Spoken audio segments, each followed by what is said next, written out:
Good news ಗೆಳೆಯರೇ, ಯಾಕಪ್ಪ ಅಂತಂದರೆ ಇವತ್ತು KCET ರಿಸಲ್ಟ್ ಡೇಟ್ ಅನೌನ್ಸ್ ಮಾಡಿದ್ದಾರೆ. ಸೊ ಗುಡ್ ನ್ಯೂಸ್ ಸಿಕ್ಕಿದೆ. ಯಾಕಪ್ಪ ಅಂತಂದರೆ ಎಲ್ಲರೂ ಯಾವಾಗ KCET ರಿಸಲ್ಟ್ ಅನೌನ್ಸ್ ಮಾಡ್ತಾರೆ, KCET ರಿಸಲ್ಟ್ ಬಿಡ್ತಾರೆ ಅಂತ ಎಲ್ಲರೂ ಕೇಳ್ತಾ ಇದ್ರಿ. ಎಲ್ಲರೂ ಕೂಡ ನಾನು ವಾಟ್ಸಪ್ಪಲ್ಲಿ ಮೆಸೇಜ್ ಮಾಡಿದ್ರಿ ಮತ್ತು ನನ್ನ ಟೆಲಿಗ್ರಾಮ್ ಗ್ರೂಪಲ್ಲಿ ಕೂಡ ನೀವು ಮೆಸೇಜ್ ಮಾಡಿದ್ರಿ ಪರ್ಸನಲ್ ಆಗಿ. ಸೊ ಅದಕ್ಕಾಗಿ ಈ ವಿಡಿಯೋ ಮಾಡಿದ್ದೀನಿ. ಇವತ್ತು ಮಾರ್ನಿಂಗೇ ನಿಮಗೆ CET ರಿಸಲ್ಟ್ ಕೂಡ CET ರಿಸಲ್ಟ್ ಡೇಟ್ ಕೂಡ ಅನೌನ್ಸ್ ಮಾಡಿದ್ದಾರೆ. ಸೊ ಇಲ್ಲಿ ಪ್ರೂಫ್ ಇದೆ ನೋಡಿ, ನಾನೇನು ನಿಮಗೆ ಸುಳ್ಳು ಹೇಳಕ್ಕೆ ಹೋಗಲ್ಲ. ಯಾಕಪ್ಪ ಅಂತಂದರೆ ಇಲ್ಲೇ ನ್ಯೂಸ್ ಪೇಪರಲ್ಲಿ ಕೊಟ್ಟಿದ್ದಾರೆ. 22 ಅಥವಾ 23ಕ್ಕೆ CET ಫಲಿತಾಂಶ ಪ್ರಕಟ ಅಂತೂ ಅವರೇ ಕೊಟ್ಟಿದ್ದಾರೆ. ಇಲ್ಲಿ ಫುಲ್ ಡೀಟೇಲ್ಸ್ ಆಗಿ ಕೊಟ್ಟಿದ್ದಾರೆ ನೋಡಿ. ಇಂಜಿನಿಯರಿಂಗ್ ಸೇರಿದಂತೆ ವಿವಿಧ ವೃತ್ತಿ ಶಿಕ್ಷಣ ಕೋರ್ಸ್ಗಳ ಪ್ರವೇಶ ಕರ್ನಾಟಕ ಪರೀಕ್ಷಾ ಪ್ರಾಧಿಕಾರ ನಡೆಸಿದ ಸಾಮಾನ್ಯ ಪ್ರವೇಶ ಪರೀಕ್ಷಾ ಫಲಿತಾಂಶ ಮೇ 22 ಅಥವಾ 23 ಪ್ರಕಟವಾಗಲಿದೆ. ಅಂದರೆ ಮೇ 22ರಿಂದ 23ವರೆಗೆ ಈ ದಿನದಂದು ರಿಸಲ್ಟನ್ನು ಬಿಡ್ತಾರೆ ಅಂತ ಅವರೇ ಹೇಳಿದ್ದಾರೆ.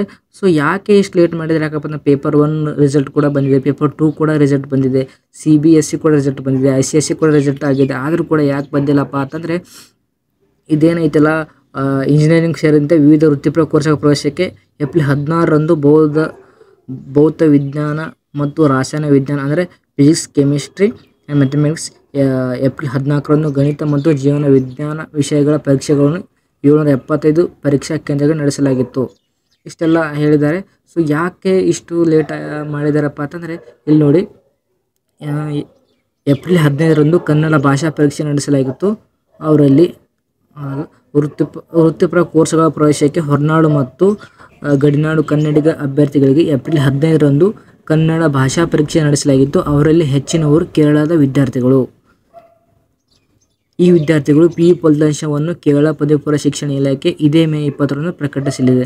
ಅಂದರೆ ಕೇರಳದವರು ಹೊರನಾಡು ರಾಜ್ಯದವ್ರು ಏನು ಕನ್ನಡ ಲ್ಯಾಂಗ್ವೇಜನ್ನು ಬರೆದಿರ್ತಾರಲ್ಲ ಸಬ್ಜೆಕ್ಟು, ಅದರಲ್ಲಿ ಕೇರಳದವ್ರು ಕೂಡ ಇರ್ತಾರೆ. ಸೊ ಆ ರಿಸಲ್ಟು ಯಾರು ಕೇರಳ ಬೋರ್ಡ್ನವರು ಮೇ 20ರಂದು ರಿಸಲ್ಟ್ ಅನೌನ್ಸ್ ಮಾಡ್ತಾರಂತ. ಸೊ ಅದಕ್ಕಾಗಿ ನಮ್ಮ KCET ರಿಸಲ್ಟ್ ಸ್ಟೇ ಮಾಡಿದ್ದಾರೆ. ಅದಕ್ಕೋಸ್ಕರ ಅದು ಮೇ 21ಕ್ಕೆ ಕನ್ನಡ ಲ್ಯಾಂಗ್ವೇಜ್ ರಿಸಲ್ಟ್ ಬಿಡ್ತಾರೆ. ಸೊ ಆದ ತಕ್ಷಣ ನಮ್ಮ KCET ರಿಸಲ್ಟ್ ಕೂಡ 22 ಅಥವಾ 23ಕ್ಕೆ CET ರಿಸಲ್ಟ್ ಬಿಡ್ತಾರಂತ ಬೋರ್ಡ್ನವರು KEದವರು ಹೇಳಿದ್ದಾರೆ.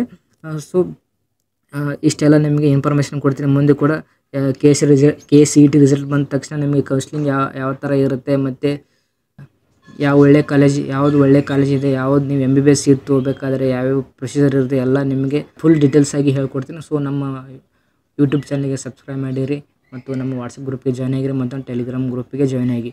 ಮತ್ತು ಈ ವಿಡಿಯೋ ನಿಮ್ಮ ಯಾರು ಫ್ರೆಂಡ್ಸ್ ಇದ್ದಾರೆ ಅವರಿಗೆಲ್ಲರಿಗೆ ಶೇರ್ ಮಾಡಿ. Thank you so much.